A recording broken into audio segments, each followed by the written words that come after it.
that Peter may have had a vision and others somehow fall in line, and it's not to a collective group?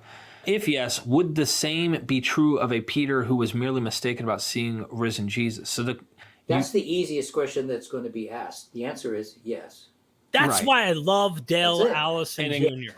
I love him because he is honest. How often do you hear an apologist say that? And then exactly right. They actually follow up. I could see us immediately going, I guess it's yes, but, and they'd have that voice that you could tell they don't like the question. You know what I mean? Yeah, he was just like, yes, next. Yeah, that's true. Oh, man. That's why I wanted to include that little clip, because it was his personality coming through there. I could have waited a second. He did go on to talk about something else that was interesting to him. You didn't cut him off. This is I'm trying to make a short edit of as we talked about before. You do in-depth, and I do my attention deficit version. Your versions are so well-rounded, though. They're artistic, man. I really enjoy your stuff. Appreciate it. All right, handsome devil, let's see what you got to say. Word etaphe, I hope I'm saying that right. Yeah. In 1 Corinthians 15:4 is used in non-biblical literature to refer to anything from a luxury stone-cut tomb to the lowest peasant ditch grave.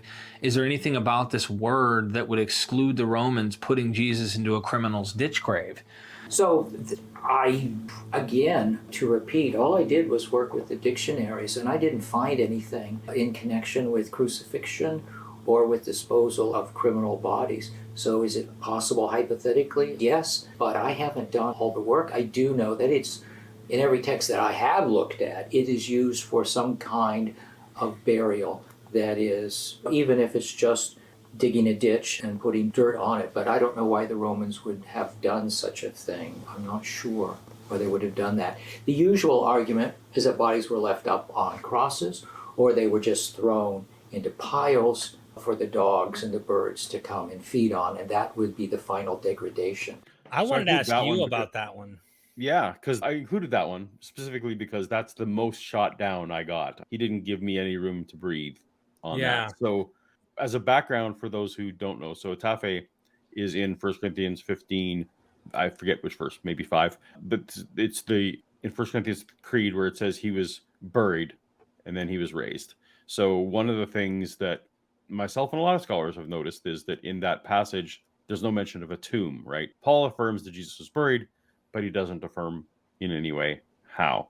The Greek word etaphe for bury, there have been some recent studies out of how it was used in the 1st century, and that includes everything from the stone-cut tomb, which for centuries it seemed like scholars said it had to be a tomb.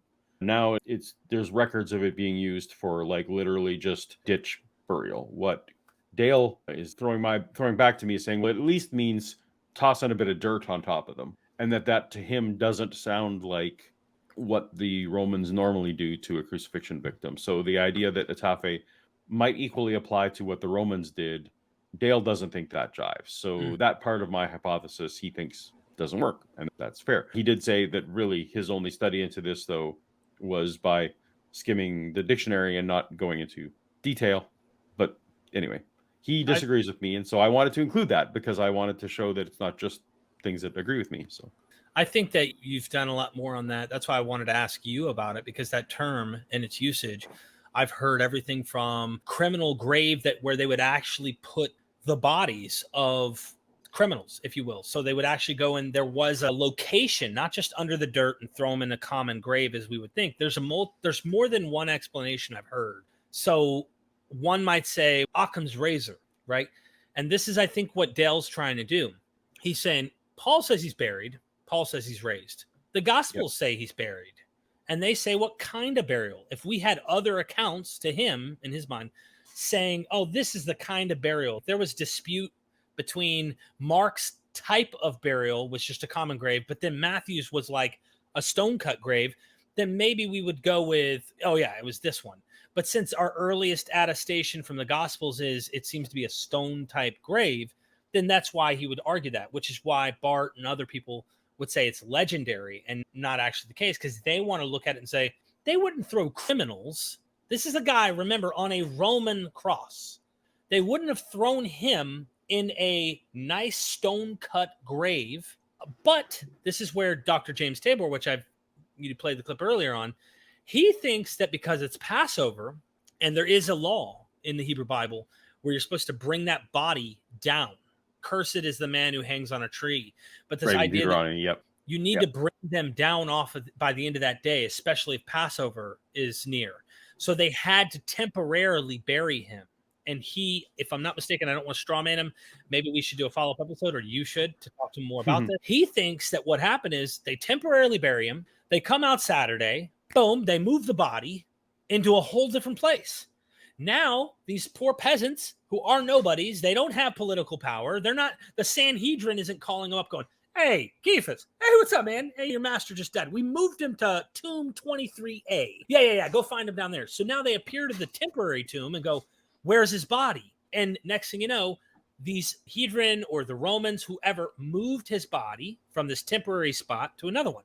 Now, I hear apologists argue back, and they go, no, because they would have then said, hey, we moved his body. He didn't rise from the dead. Here's his body over here. But remember, we're talking about gospels that were written 30, 40, 50 years after this stuff happened. There are no Sanhedrin to say, here's his body. So there's there's so much, like it could be this, it could be that. I don't know what the case is. That was basically me. And I legitimately was asking the question because it seemed to me, and let me just, so it's 1 Corinthians 15, verse 4. But if I start in verse 3, that Christ died for our sins according to the scriptures, that he was buried, that he was raised from the third day according to our scriptures. It still seems weird to me that the earliest, most people agree that's the earliest description of the resurrection. It doesn't mention tomb. Like it just doesn't. But perhaps I've gone, whether the Greek verb would account for mass grave and that everyone knew it was a mass grave initially, or if it doesn't affect whether or not this might be legendary or not. It was just something I thought I would ask Dale because he has studied this a lot. When I wrote my minimal doubts argument on academia, I was talking about Jonah a lot. Some of the earliest art that we have is a fish swallowing a man in Christian art. And why is that? The idea that you're being swallowed up, death will swallow people up. And the idea that Jonah is swallowed by a whale or big fish, whatever, is the idea that he's in Sheol. He goes to the grave. He dies. Right. And there is this imagery between Jesus and Jonah that seems like he's going to be swallowed. That the grave, right, does not contain him and stuff.